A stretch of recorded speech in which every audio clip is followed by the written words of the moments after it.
তোমার কি এটা ভণ্ডামি না? মুখে দাঁড়িয়ে এসে প্রেমিকা নিয়ে ঘোরো? এটা কি তোমার ভণ্ডামির সর্বনিম্ন স্তর নয় যে তুমি বোরখা পরে বয়ফ্রেন্ড নিয়ে ঘোরো? এটা কি তোমার সর্বনিম্ন ভণ্ডামি না যে তুমি কোরআন ছুঁয়ে তোমার জানার পার্টনারকে বলো তোমাকে যাতে না ছেড়ে যায়? এটা কি তোমার ধর্মীয় ভণ্ডামি নয় যে তুমি প্রেম করো এজন্য, জেনা করো এজন্য কারণ তোমাকে বিয়ে করবে বলেছে?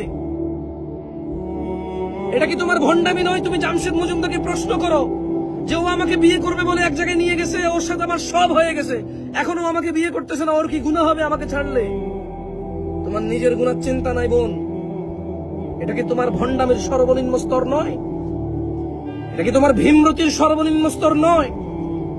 এটা কি তোমার বোকামোর, অশ্লীলতার, বর্বরতার, বন্যতার সর্বনিম্ন স্তর নয়?